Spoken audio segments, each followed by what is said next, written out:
चलिए, I think we are live. जितने भी विद्यार्थी क्लास में जुड़ चुके हैं सभी को गुड इवनिंग। एक बार जल्दी से बता देंगे कि आपके पास आवाज वगैरह सही से मिल रहा है कि नहीं। जल्दी से बता देंगे एक बार जल्दी से, सही विद्यार्थी का आपके पास आवाज वगैरह मिल रहा है कि नहीं। हम लोग लाइव आ चुके हैं, सभी को गुड इवनिंग।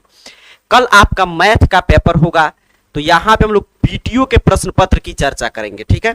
कल जो आपका मैथ का पेपर, सॉरी साइंस का जो पेपर होगा, आज आपका मैथ का पेपर था, तो आपके पीटीओ के प्रश्न पत्र की चर्चा करेंगे। पूरा ऑब्जेक्टिव सब्जेक्टिव, पूरा ऑब्जेक्टिव सब्जेक्टिव हम लोग समाप्त करेंगे, अर्थात कि ऑब्जेक्टिव भी साइंस का चर्चा करेंगे और सब्जेक्टिव भी कि किस रूप में आया है, उत्तर क्या होगा। तो पूरा पेपर आपका जो साइंस का इस रूप में पीटीओ का तैयार किया गया है, तो आज के इस क्लास में पूरे इस साइंस के ऑब्जेक्टिव प्लस सब्जेक्टिव की हम लोग तैयारी करेंगे।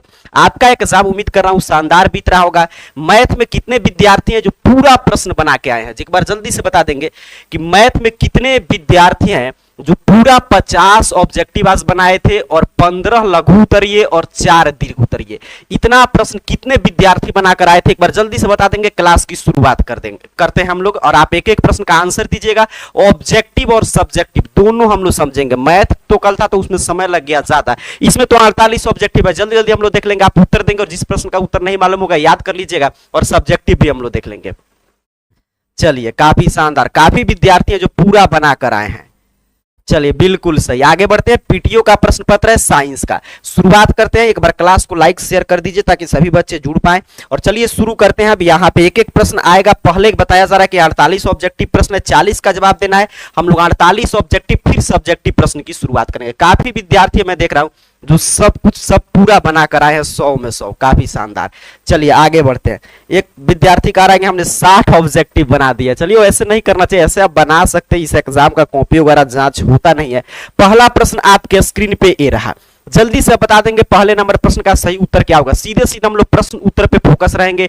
पूरा ऑब्जेक्टिव और सब्जेक्टिव पीटीओ का, ये पीटीओ का क्वेश्चन पेपर है। जैसे आप डेली देखते हैं कि हम लोग मतलब कि इसका मतलब पीडीएफ के रूप में फॉर्मेट में तैयार कर देते हैं। चलिए जल्दी से प्रश्न उत्तर पे आते हैं, समय ज्यादा नहीं लॉस करना है। यहाँ पे देखिए पहला नंबर प्रश्न आपके स्क्रीन पे ये रहा।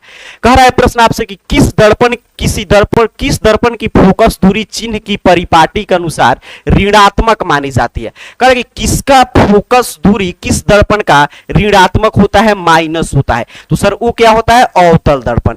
अवतल दर्पण में लगभग सभी दूरी क्या होता है, ऋणात्मक। तो दर्पण पूछ रहा है चिन्ह परिपाटी के अनुसार, तो अवतल दर्पण। पहला का आंसर हो जाएगा ऑप्शन ए। चलिए सभी का ए आ रहा है, बिल्कुल सही, अवतल दर्पण। आगे बढ़ जाएंगे, अगला प्रश्न जल्दी जल्दी। 48 ऑब्जेक्टिव फिर सब्जेक्टिव देख ले रहे हैं, पीटीओ का ओरिजिनल क्वेश्चन पेपर है। कह रहा है आपसे प्रश्न कि प्रकाश के अपवर्तन के कितने नियम है। प्रकाश के अपवर्तन के, प्रकाश के परावर्तन के तो बहुआ टाइप प्रश्न है, लेकिन कई बार पूछा जाता रहा है मैट्रिक बोर्ड एग्जाम में, तो इसका सही उत्तर क्या हो जाएगा, 2। चाहे पूछे आपका परावर्तन या अपवर्तन, किसी का भी नियम पूछेगा तो 2 ही होगा। ऑप्शन बी सही उत्तर हो जाएगा। जल्दी जल्दी उत्तर देंगे, सभी प्रश्न का आपको उत्तर देना है। यहाँ पे आपको टेस्ट समझिए आपका चल रहा है, आपको इसलिए ज्यादा डिटेल में मैं नहीं बता रहा हूँ क्योंकि आपका ओरिजिनल क्वेश्चन पेपर है पीटीओ का। सीधे प्रश्न उत्तर पे हम लोग फोकस रहेंगे। क्या प्रश्न आया है, क्या सही उत्तर होगा, आपका टेस्ट हो रहा है। आप उत्तर देते चलिए और अंतिम बताइएगा 48 में से कुल कितना प्रश्न सही हुआ। चलिए सबका दूसरा का सही उत्तर आ रहा है। तीसरा नंबर प्रश्न है कि लेंस की क्षमता का एसआई मात्रक क्या होगा। देखिए पीटीओ का ओरिजिनल क्वेश्चन पेपर है, पीडीएफ के रूप में तैयार किया गया है। लेंस की क्षमता का एसआई मात्रक, तो लेंस की क्षमता लेंस के फोकस दूरी का व्युत्क्रम होता है, और फोकस दूरी को हम लोग मीटर में मापते हैं। मीटर जाएगा तो मीटर इनवर्स हो जाता है ऊपर, या इसी को हम लोग बोलते हैं सर डाइऑप्टर। तो यहां पे मीटर इनवर्स दिया नहीं है, इसलिए क्या हो जाएगा, डाइऑप्टर। ठीक है, ऑप्शन डी। तीसरा का क्या हो जाएगा, ऑप्शन डी, बिल्कुल सही। आगे बढ़ जाएंगे, अगला प्रश्न कह रहा है कि किसी माध्यम के अपवर्तनांक का मान क्या होता है। अपवर्तनांक का मान क्या होता है, म्यू का मान क्या होता है। प्रकाश के अपवर्तन के आप नियम पढ़े होंगे, तो उसमें जो दूसरा नंबर नियम होगा उसी में अपवर्तनांक मिलता है, और अपवर्तनांक म्यू बराबर क्या होता है, तो साइन आई बट्टा साइन आर। साइन आई बट्टा साइन आर, तो चौथा का सही उत्तर हो जाएगा ऑप्शन ए। जल्दी जल्दी 48 ऑब्जेक्टिव प्रश्न खत्म करते हैं। सबका आ गया, चौथा का ऑप्शन आपका ए। चलिए बिल्कुल सही। आगे बढ़ते हैं, अगला प्रश्न कर रहा है पानी से भरी बाल्टी की गहराई कम मालूम पड़ने का क्या कारण है। अब आप लोग बताएंगे, जल्दी से, आपका टेस्ट हो रहा है। हम लोग सीधे प्रश्न उत्तर पे फोकस रहेंगे। पीटीओ का original question paper objective subjective दोनों समाप्त करना है। यहां पे बता देंगे क्या होगा कि पानी से भरी बाल्टी की गहराई कम मालूम पड़ने के पीछे का क्या कारण है आपसे पूछा जा रहा है, तो प्रकाश का अपवर्तन। यहाँ पे छूट गया है प्रकाश का अपवर्तन। अब चलिए यहाँ पे यही सही उत्तर हो जाएगा आपका ऑप्शन बी। ऑप्शन बी सही उत्तर हो जाएगा, प्रकाश का अपवर्तन। ठीक है, यहाँ पे अपवर्तन था, टाइपिंग में मिस्टेक हो गया था। चलिए आगे बढ़ते हैं, अगला प्रश्न करें निम्नलिखित में, यहाँ पे निम्नलिखित में किस लेंस को अभिसारी लेंस कहते हैं? किस लेंस को अभिसारी और किस लेंस को अपसारी, किस दर्पण को अभिसारी दर्पण, किस मतलब कि दर्पण को अपसारी दर्पण, इससे खूब प्रश्न पूछे जाते हैं। तो यहाँ पे पहले इस प्रश्न का उत्तर देंगे सभी विद्यार्थी कि किस यहाँ पे लेंस को अभिसारी लेंस, देखिए ध्यान से लेंस पूछा जा रहा है, तो लेंस में जल्दी से बताएंगे सही विद्यार्थी का यहाँ पे कमेंट आना चाहिए क्वेश्चन नंबर के साथ। 6 नंबर लिखिए और ABCD जो आपको लग रहा है कमेंट कर देंगे। क्या हो जाएगा? ऑप्शन बी बिल्कुल सही। उत्तल लेंस को अभिसारी और अवतल लेंस को अपसारी लेंस के नाम से जानते हैं। चलिए आगे बढ़ेंगे, अगला प्रश्न। अगला प्रश्न आपके स्क्रीन पे ये रहा, छठा का हो गया ऑप्शन बी। 7 नंबर प्रश्न, हजामती दर्पण में किस दर्पण का उपयोग किया जाता है? आप जल्दी जल्दी उत्तर दीजिए। आप तूफानी लाल छात्र यहाँ पे जल्दी जल्दी उत्तर देंगे कि हजामती दर्पण में, तो हजामती दर्पण अवतल दर्पण को कहते हैं, तो ऑप्शन ए सही उत्तर हो जाएगा। आगे बढ़ जाएंगे, अगला प्रश्न करें उत्तल दर्पण द्वारा बना प्रतिबिंब होता है। अभी काफी शानदार प्रश्न है, जल्दी से बता देंगे। उत्तल दर्पण द्वारा बना प्रतिबिंब कैसा होता है? आपसे ये प्रश्न पूछा रहा है 8 नंबर प्रश्न में। तो उत्तल दर्पण में 3 कंडीशन में हम लोग प्रतिबिंब का बनना पड़ते हैं। उत्तल दर्पण में जो भी प्रतिबिंब बनेगा वो हमेशा सीधा होता है। ठीक है, क्या होता है? हमेशा सीधा होता है, तो ऑप्शन ए सही उत्तर हो जाएगा। 8 नंबर प्रश्न का सबका रहा है ऑप्शन ए बिल्कुल सही, सीधा होता है। चलिए काफी शानदार, आगे बढ़ते हैं। पूरा 48 से ऑब्जेक्टिव देखकर उसके बाद सब्जेक्टिव प्रश्न की चर्चा करेंगे। यहां पे करें आपसे कि गोलीय दर्पण की परावर्तक सतह का केंद्र कहलाता है। गोलीय दर्पण की परावर्तक सतह का केंद्र उसका वक्रता केंद्र कहलाता है, तो ऑप्शन ए सही उत्तर हो जाएगा। ऑप्शन ए सही उत्तर आना चाहिए सबका, बिल्कुल सही। आगे बढ़ जाएंगे, 9 नंबर प्रश्न का हो गया आपका ऑप्शन ए। आगे बढ़ते हैं, 10 नंबर प्रश्न कह रहा है आपसे कि एक प्रकाश किरण एक समतल दर्पण पर लंबवत आपतित होती है, परावर्तन कोण का मान होगा। ये मैट्रिक बोर्ड एग्जाम में पूछा गया प्रश्न है। ये तो पीटीओ का ओरिजिनल क्वेश्चन पेपर है, लेकिन ये प्रश्न जो है ना बोर्ड एग्जाम में भी पूछा गया प्रश्न है। ठीक है, ये आपके क्वेश्चन बैंक से प्रश्न सेट कर दिया है। पीटीओ का कल साइंस में ओरिजिनल क्वेश्चन पेपर है। अब यहाँ पे इसका उत्तर दीजिए, 10 नंबर प्रश्न का सही उत्तर क्या होगा? तो क्या होता है, देखिए परावर्तन कोण पूछ रहा है। ठीक है, लंबवत आपतित होगा तो आपतित कोण पूछता तो 90 होता है, लेकिन परावर्तन 0 डिग्री से उसका परावर्तित हो जाता है, तो ऑप्शन डी सही उत्तर हो जाएगा। 10 का क्या होगा? Option D. यहाँ पे ए के साथ जा रहे विद्यार्थी डी होगा। ठीक है, क्योंकि देखिए यहाँ पे क्या पूछ रहा है, परावर्तन कोण का मान होगा। परावर्तन कोण, आपतन कोण थोड़ा वो पूछ रहा है, आपतन कोण पूछता तब ऑप्शन ए के साथ जाते। आगे बढ़ते हैं, अगला प्रश्न 11 नंबर कह रहा है आपसे कि निम्नलिखित में किसका अपवर्तनांक सबसे कम होता है?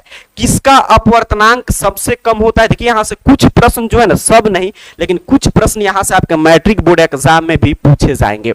जल्दी से उत्तर देंगे, किसका अपवर्तनांक सबसे कम होता है? ये प्रश्न पूछा जा रहा है, तो आपके पानी का। इसमें से ऑप्शन के अनुसार हमको बताना है, तो पानी का 1.33 होता है। ठीक है, पानी का 1.33 होता है, और इसमें ऑप्शन में सबसे कम यही है, तो इसीलिए क्या हो जाएगा 11 का ऑप्शन बी।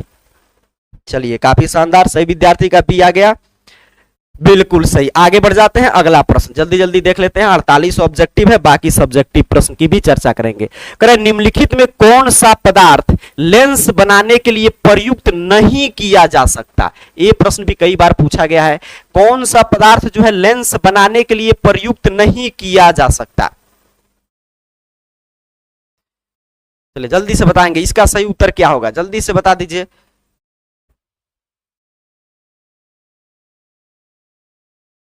जल्दी से बताएंगे इसका सही उत्तर क्या होगा। यहाँ पे कह रहा है कौन सा नहीं प्रयोग किया जा सकता, तो 12 का क्या हो जाएगा? ऑप्शन यहाँ पे डी, मिट्टी। ठीक है, नहीं किया जा सकता पूछा है, तो ऑप्शन डी बिल्कुल सही। आगे बढ़ जाते हैं, अगला प्रश्न कह रहा है आपसे कि किसी बिंब का वास्तविक तथा, देखिए कह रहा है किसी बिंब का, हम मतलब किसी वस्तु का वास्तविक तथा समान आकार का प्रतिबिंब प्राप्त करने के लिए उत्तल लेंस के सामने कहां रखें? अब देखिए क्वेश्चन समझ लिए कि कोई भी बिंब है, ठीक है, 13 नंबर आपका प्रश्न है, और उसका उत्तल लेंस में हम लोग को क्या प्रतिबिंब प्राप्त करना है? तो प्रतिबिंब प्राप्त करना है वास्तविक तथा समान आकार का, तो उसको कहां रखेंगे उत्तल लेंस में, यही पूछा जा रहा है। तो कहां पर रखते हैं? 2f1 पर रखते हैं। 2f1 मतलब फोकस दूरी के दोगुनी दूरी हो गया, तो कहीं पे दिया है, बिल्कुल ऑप्शन बी सही उत्तर हो जाएगा, फोकस दूरी के दोगुनी दूरी पर। चलिए आगे बढ़ जाते हैं, 2f1 पे रखते हैं तो फोकस दूरी की दोगुनी दूरी उसी की, तो 2f हो गया आपका। आगे बढ़ जाएंगे, अगला प्रश्न कह रहा है आपसे कि किसी गोलीय दर्पण तथा किसी पतले गोलीय लेंस की फोकस दूरी -15 सेंटीमीटर है। दर्पण तथा लेंस संभवतः है, मतलब दर्पण का भी माइनस में है फोकस दूरी, ठीक है, आपका 15 जो भी है अंक से कोई मतलब नहीं, चिन्ह से डिसाइड होगा, और आपका लेंस में भी माइनस में है, तो बताइए वो क्या होंगे, मतलब कि किस में माइनस में हो रहा है, चिन्ह परिपाटी के अनुसार आपसे प्रश्न पूछा जा रहा है, जल्दी से बता देंगे। चलिए जल्दी से बताइए क्या होगा इस प्रश्न का सही उत्तर।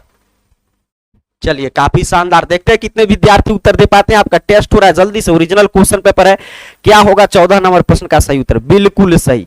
जो भी विद्यार्थी यहाँ पे ऑप्शन ए के साथ जा रहे हैं, आपका उत्तर बिल्कुल सही है, दोनों अवतल, काफी शानदार, दोनों क्या होते हैं, अवतल होते हैं, तो ऑप्शन ए आपका सही उत्तर हो जाएगा, क्योंकि अवतल दर्पण में भी अभी ऊपर आया था माइनस में होता है फोकस दूरी, लेंस में भी होता है, तो दोनों अवतल। आगे बढ़ेंगे, अगला प्रश्न कर आपसे कि कहां पर स्थित होने से वस्तु का प्रतिबिंब अवतल दर्पण के फोकस पर बनेगा। अवतल दर्पण के फोकस पर हमको वस्तु का प्रतिबिंब प्राप्त करना है, तो उसको अनंत पे रखना पड़ेगा, तो कहां पे बनेगा, फोकस पे, तो ऑप्शन डी सही उत्तर हो जाएगा। ठीक है, ये तो काफी आसान प्रश्न है, ऑप्शन डी के साथ जा रहे हैं, बिल्कुल सही। आगे बढ़ जाते हैं, अगला प्रश्न करें आपसे, जल्दी जल्दी उत्तर देंगे ताकि हम लोग ऑब्जेक्टिव सब्जेक्टिव दोनों आज समाप्त करेंगे इसी समय।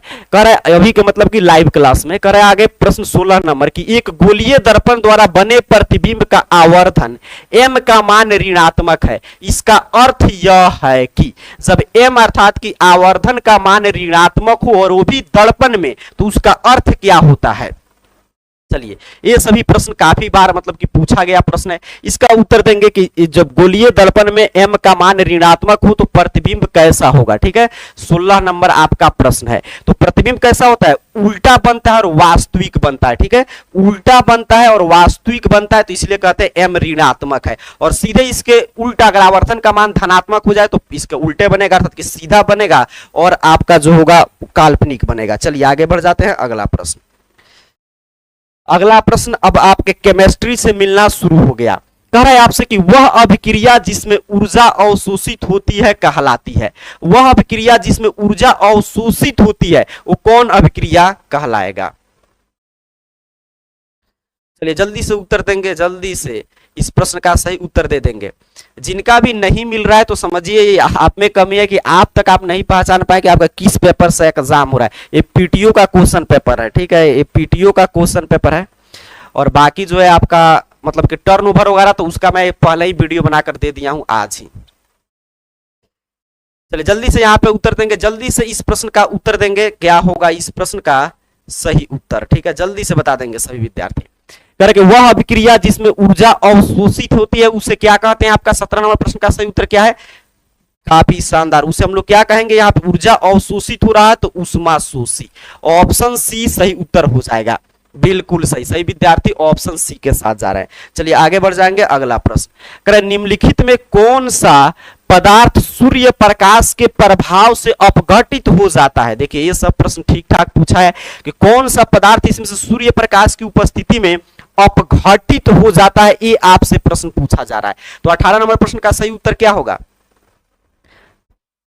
चलिए काफी शानदार, क्या हो जाएगा, AgBr। और जिनका भी देखिए फाइनल बोर्ड एग्जाम के लिए प्रश्न आ रहा है, तो फाइनल बोर्ड एग्जाम में हम लोग क्या करते हैं कि उसमें तो हम लोग पूरा आपको डिटेल में पढ़ना होगा। ये तो आपका प्रथम सावधिक परीक्षा, इसका कॉपी वगैरह चेक होता नहीं, इसलिए जल्दी से आप मतलब कि क्वेश्चन वगैरह आपको मिल जा रहा है। तो फाइनल बोर्ड एग्जाम का कहीं पे प्रश्न नहीं मिलेगा, जो लोग दावा करते हैं मिल जाएगा, कहीं पे नहीं मिलने जा रहा है। ठीक है, फाइनल बोर्ड एग्जाम का प्रश्न, उसके लिए आपको पूरा तैयारी करना पड़ेगा। अब यहाँ पे देखिए इस प्रश्न का उत्तर देंगे, नींबू में कौन सा अम्ल विद्यमान रहता है। तो ये तो काफी आसान प्रश्न है, नींबू में कौन सा अम्ल विद्यमान रहता है, जल्दी से बता देंगे। तो नींबू में कौन सा अम्ल इसमें से रहेगा, तो एसिटिक अम्ल। ठीक है, ऑप्शन बी आपका सही उत्तर हो जाएगा। चलिए इस पे समय नहीं लेना है, आगे बढ़ जाते हैं। करें आपसे कि समीकरण इतना किस प्रकार का अभिक्रिया है। समीकरण जो है ये किस प्रकार का अभिक्रिया है, आपसे ये प्रश्न पूछा जा रहा है। तो यहां पे देखेंगे तो Fe का विस्थापन हो रहा है, तो कौन सा अभिक्रिया है, विस्थापन अभिक्रिया है। बिल्कुल सही, 20 का हो गया ऑप्शन डी। जल्दी जल्दी उत्तर देंगे, 20 का क्या हो गया सबका, ऑप्शन डी। चलिए आगे बढ़ जाते हैं, अगला प्रश्न कह रहा है आपसे कि शरीर में भोजन का पचना, देखिए ये प्रश्न भी कई बार रिपीटेड प्रश्न है। शरीर में भोजन का पचना किस प्रकार की अभिक्रिया है, शरीर में भोजन का पचना जो है किस प्रकार की अभिक्रिया है। कुछ चीज क्या होता है, कुछ प्रश्न जो है ना वो हर साल लगभग आपका, नहीं तो मॉडल पेपर जारी होगा ऑफिशियल उसमें, नहीं तो सेंटअप एग्जाम में, या सावधिक परीक्षा जो हो रहा है इसमें, या फाइनल बोर्ड एग्जाम में, हर साल के लिए संभावित रहता है कुछ प्रश्न। और ये सब कहां से आपको जानकारी मिलेगा, जब आप क्वेश्चन बैंक का अध्ययन करेंगे तब कि कौन प्रश्न बार बार रिपीट कर रहा है। तो शरीर में भोजन का पचना कौन अभिक्रिया है, अभी तक मैं देख रहा हूं किसी विद्यार्थी का उत्तर नहीं है। जल्दी से लिखिए कमेंट में 21 और सही उत्तर दे देंगे, कौन सा अभिक्रिया है। काफी शानदार, आ गया सबका उत्तर की ऑक्सीकरण, ऑप्शन बी, ऑप्शन बी सही उत्तर हो जाएगा। अगला प्रश्न करे कि किस प्रकार का ये अभिक्रिया है, करे 2CuO2 मिलकर 2CuO बना रहा है, तो ये किस प्रकार की अभिक्रिया है, चलिए बताइए जल्दी से, किस प्रकार की अभिक्रिया है। 22 नंबर प्रश्न का सही उत्तर क्या होगा, जल्दी से बता देंगे सही विद्यार्थी। तो यहां पे देख रहे हैं तो ऑक्सीजन यहां पे जुट रहा है। देखिए अपघटन में क्या होता है कि एक ए रहेगा और दो यहां पे, मतलब कि एक आपका अभिकारक रहेगा, दो प्रतिबल बनेगा, तो ये होगा नहीं। अवक्षेप वगैरह बन नहीं रहा है, अवक्षेपन होगा नहीं। उदासीनीकरण अभिक्रिया है ही नहीं, अम्ल लवण का अभी यहाँ पे नहीं हो रहा है, तो उपचयन। और किसका हो रहा है, तो यहाँ पे देखिए Cu में क्या जुट गया, ऑक्सीजन। तो ऑप्शन आपका बी सही उत्तर हो जाएगा। चलिए आगे बढ़ जाएंगे, अगला प्रश्न कह रहा है आपसे, कैल्शियम कार्बोनेट को गर्म करने पर कैल्शियम ऑक्साइड एवं कार्बन डाइऑक्साइड बनता है, यह किस प्रकार की रासायनिक अभिक्रिया है। तो एक आपका अभिकारक है और टूटकर दो प्रतिफल का निर्माण कर रहे हैं, तो कौन सा अभिक्रिया हो जाएगा, अपघटन या वियोजन या डीकंपोजिशन। ऑप्शन बी सही उत्तर हो जाएगा 23 नंबर प्रश्न का। चलिए बिल्कुल सही, इसमें ये सभी तो आप, ये तो शुरू में ही अभिक्रिया का उदाहरण में होगा, वियोजन, अपघटन, ये सभी हम लोग पढ़ते हैं। करें निम्नलिखित में कौन एक अम्ल है। अब देखिए कितना आसान प्रश्न पूछ रहा है, कौन एक अम्ल है। 24 नंबर में कल एग्जाम के पेपर में यही प्रश्न आएगा, पीटीओ का एक क्वेश्चन पेपर है, कौन अम्ल है इसमें, तो H2SO4 सबसे ऊपर दिखाई दे दिया, यही अम्ल है। तो 24 का ऑप्शन ए। चलिए सबका ऑप्शन ए आ गया 24 नंबर प्रश्न का, बिल्कुल सही, सबका ऑप्शन ए आ गया। आगे बढ़ जाते हैं, अगला प्रश्न कह रहा है आपसे कि 1 बिलियन नीले लिटमस पत्र को लाल कर देता है, तो वह बिलियन होगा। नीले लिटमस पत्र को लाल कर देता है तो वह बिलियन अम्ल होगा, बिल्कुल सही। H+ आयन देगा, तो ये क्या हो जाएगा आपका ऑप्शन ए। कितना नंबर क्वेश्चन था, 25 नंबर, तो ऑप्शन ए इसका सही उत्तर हो जाएगा। जल्दी जल्दी उत्तर दीजिए, पूरा ऑब्जेक्टिव पीटीओ का हम लोग यहाँ पे करके उसके बाद सब्जेक्टिव भी अभी के इस लाइव सेशन में कर लेंगे। इसी लाइव क्लास में सब्जेक्टिव का भी क्लास होगा। उपचयन अपचयन अभिक्रिया में होता है, तो अपचयन अभिक्रिया में उपचयन और अपचयन दोनों होता है, तभी तो इसे बोलते हैं रेडॉक्सन अभिक्रिया, रेडॉक्स अभिक्रिया, ठीक है, उपोपचय कुछ हिंदी होता है शायद। ऑप्शन सी 26 का सही उत्तर हो जाएगा। उपचयन अपचयन अभिक्रिया इसलिए नाम पड़ा क्योंकि इसमें दोनों हो रहा है। चलिए आगे बढ़ते हैं, अगला प्रश्न रेडॉक्स अभिक्रिया के बारे में पूछा था। कह रहा है आपसे कि संतुलित रासायनिक समीकरण किस सिद्धांत पर आधारित है। और ये भी प्रश्न सब्जेक्टिव में भी पूछता है कि रासायनिक समीकरण को संतुलित क्यों करते हैं और किस सिद्धांत पे करते हैं। अब यहां पे बता देंगे संतुलित रासायनिक समीकरण किस सिद्धांत पे आधारित है। जल्दी से बताइए 27 नंबर प्रश्न का सही उत्तर क्या होगा। सही विद्यार्थी एक साथ आंसर देंगे। तो ये द्रव्यमान संरक्षण के सिद्धांत पे आधारित होता है, तो ऑप्शन बी सही उत्तर हो जाएगा। चलिए काफी शानदार, ऑप्शन बी आ गया सबका, बिल्कुल सही। आगे बढ़ जाते हैं, अगला प्रश्न कह रहा है आपसे, लाइव क्लास चल रहा है, आप लोग का कमेंट है मेरे सामने, तो जल्दी जल्दी उत्तर दीजिए। कह रहा है निम्नलिखित धातु में कौन कॉपर सल्फेट के विलयन में कॉपर को विस्थापित नहीं कर सकती है। कौन नहीं कर सकता है, तो जो सबसे कम इसमें से अभिक्रियाशील होगा कौन है, तो यहां पे देख लीजिए AU है, तो ऑप्शन डी सही उत्तर हो जाएगा 28 नंबर प्रश्न का। चलिए आगे बढ़ते हैं, जल्दी जल्दी देख लेते हैं हम लोग। अगला प्रश्न कह रहा है आपसे कि लौह चूर्ण पर तन्नु हाइड्रोक्लोरिक अम्ल डालने से क्या होता है। लौह चूर्ण पर अगर हम लोग तनु हाइड्रोक्लोरिक अम्ल डालेंगे तो क्या होगा, आपसे पूछा जा रहा है। तो हाइड्रोजन गैस एवं आयरन क्लोराइड बन जाता है। ठीक है, ये तो सीधे सीधे प्रश्न है बुक से आपका, हाइड्रोजन गैस एवं आयरन क्लोराइड बन जाता है। ठीक है, क्या पूछा था कि तनु हाइड्रो, बिल्कुल सही, ऑप्शन ए सही उत्तर हो जाएगा। अम्ल डालेंगे तो हाइड्रोजन गैस निकलेगा ही, तो एक ही ऑप्शन में ऐसे भी है, देख लीजिए, बाकी है नहीं, तो वही सही उत्तर होगा। अब यहां पे ध्यान से देखेंगे, करे अभिक्रिया इसमें किसका उपचयन होता है।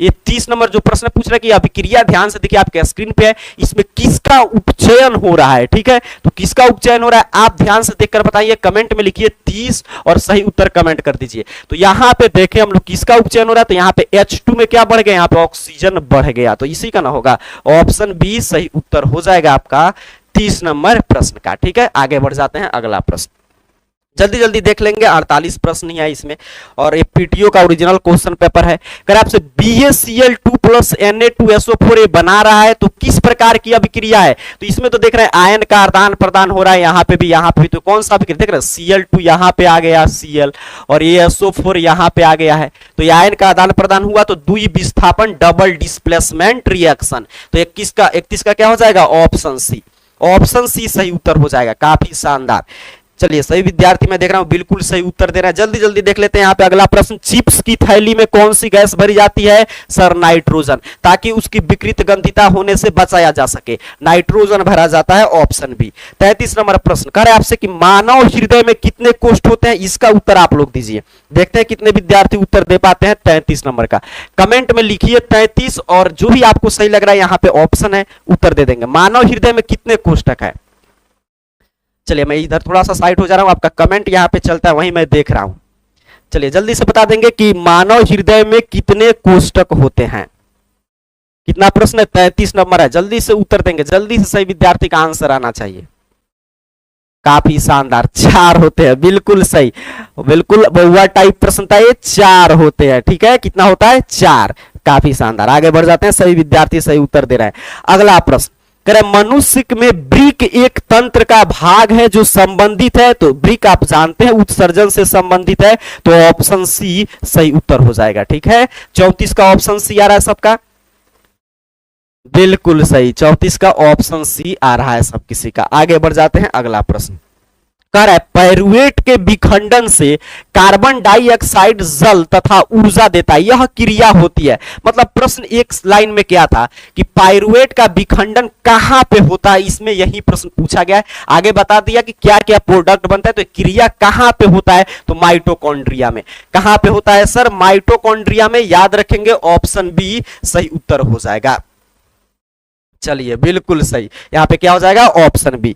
जल्दी जल्दी देख लेते हैं, 48 ही पीटीओ में पूछा गया है प्रश्न पत्र, देख रहे हैं इसमें 48 ही पूछ रहा है। अब काफी विद्यार्थियों में कंफ्यूजन रहता है, आपको कोई भी कंफ्यूजन नहीं रखना। एग्जाम जो आपका ओरिजिनल, चाहे आपका जब सेंटअप एग्जाम होगा या मॉडल पेपर आएगा, उसमें देखिएगा 2 गुणल बोर्ड एग्जाम में भी यहाँ पे बता देंगे।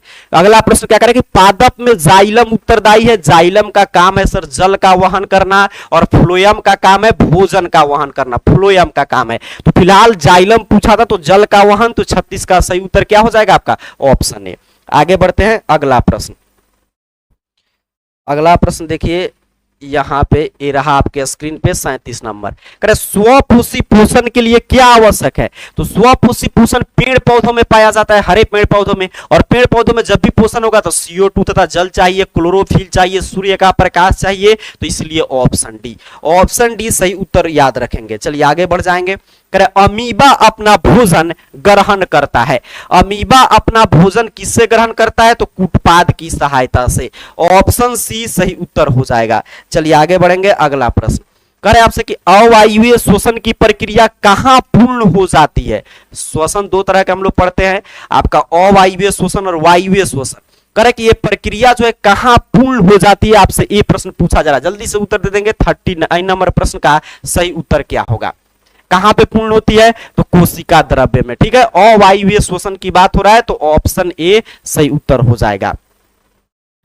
चलिए बिल्कुल सही, ऑप्शन ए आपका सही उत्तर हो जाएगा। आगे बढ़ जाते हैं, अगला प्रश्न कह रहा है आपसे कि मांसाहारी जंतुओं की छोटी आंत की लंबाई शाकाहारी जंतु की तुलना में, तो शाकाहारी जंतु में आप जानते हैं छोटी आंत की लंबाई ज्यादा होता है, सबसे ज्यादा छोटी आंत की लंबाई होता है, और मांस क्योंकि सेल्यूलोज का पाचन करना है, सेल्यूलोज का, और मांसाहारी जंतु में उससे क्या होगा, छोटा होता है थोड़ा सा, शाकाहारी जंतु से छोटा होता है, तो ऑप्शन ए सही उत्तर हो जाएगा। ठीक है, 40 का क्या हो जाएगा, ऑप्शन ए। सही विद्यार्थी ऑप्शन ए के साथ जा रहे हैं, बिल्कुल सही, सही विद्यार्थी ऑप्शन ए के साथ जा रहे हैं, तो 40 का हो गया आपका ऑप्शन ए।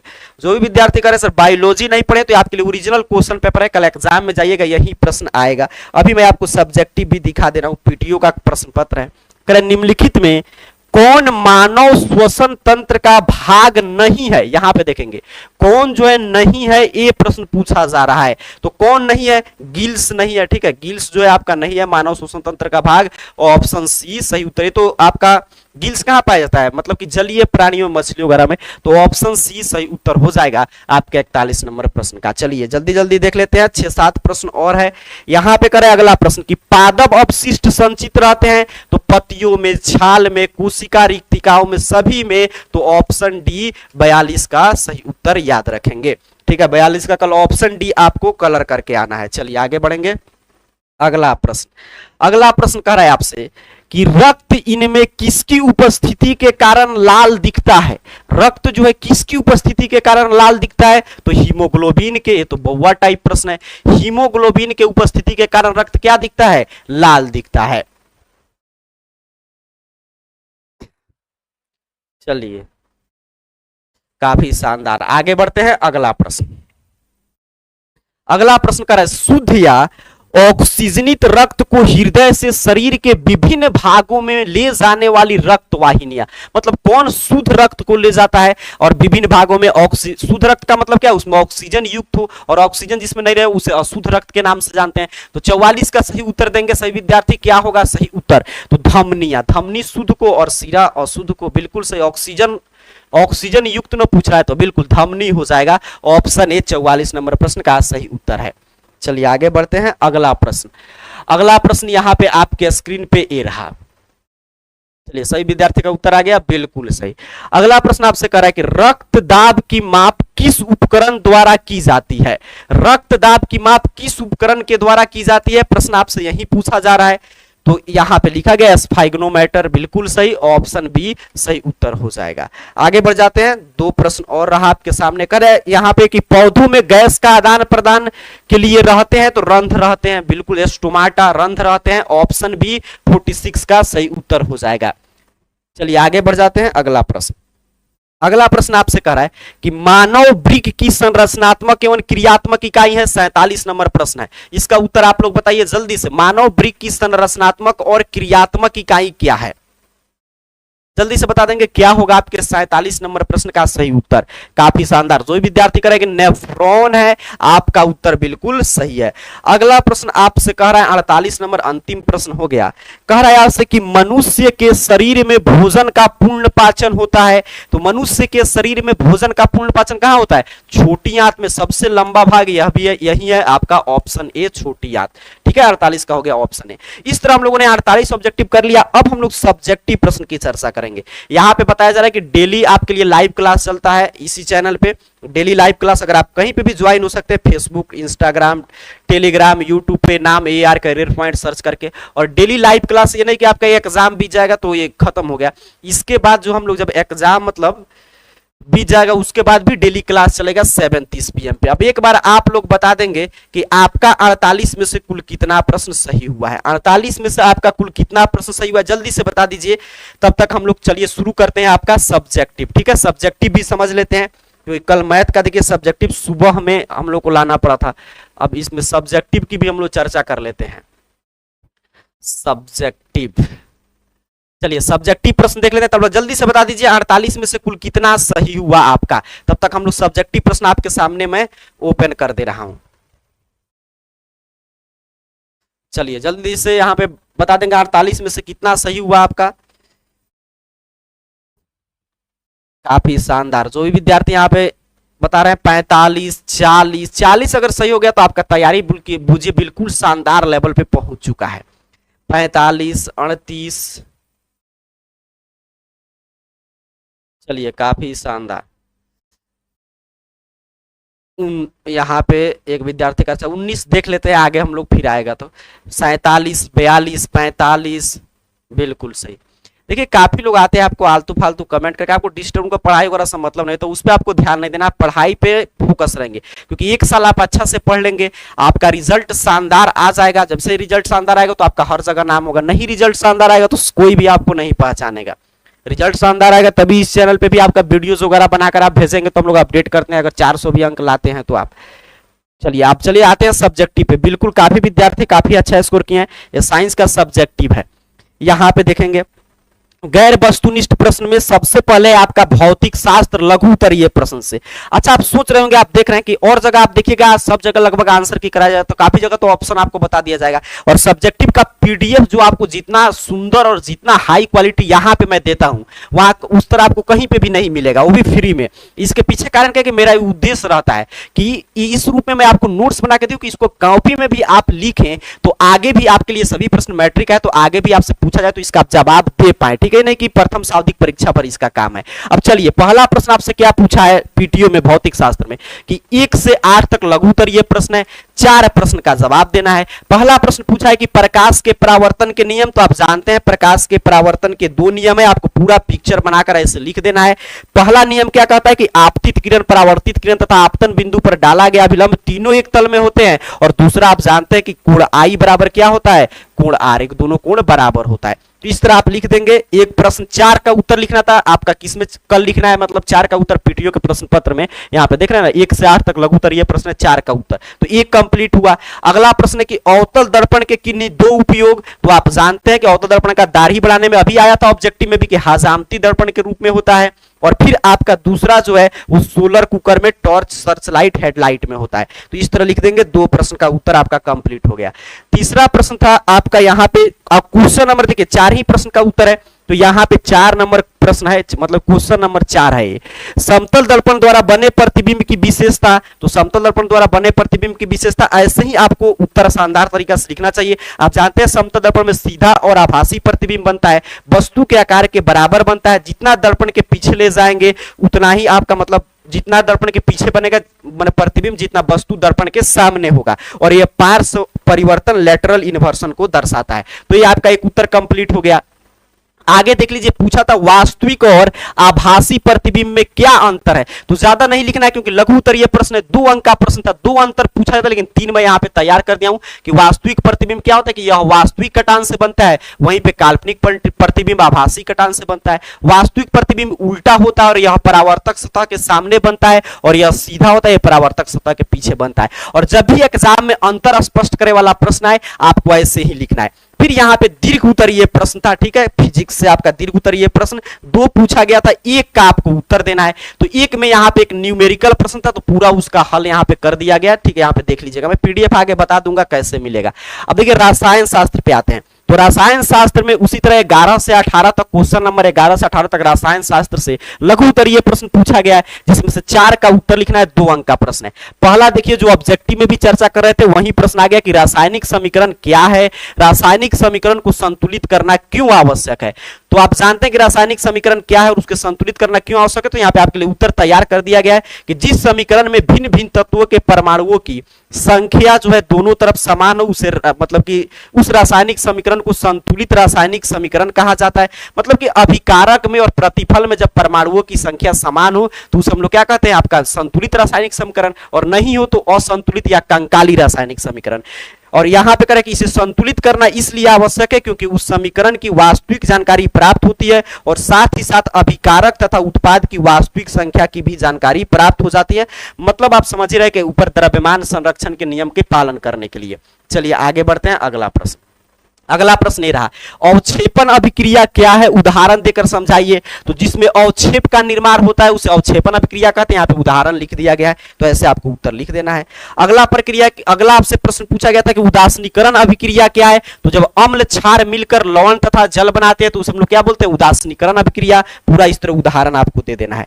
फिर अगला प्रश्न देखिए आपसे क्या पूछा गया है कि धातु के साथ अम्ल की अभिक्रिया होने पर सामान्यतः कौन सी गैस निकलती है, तो आप जानते हैं क्या निकलता है, हाइड्रोजन गैस निकलता है। और इसका मतलब कि, और यहाँ पे एक कहा था उदाहरण लिखिए, तो यहाँ पे एक समीकरण लिख दिया गया है।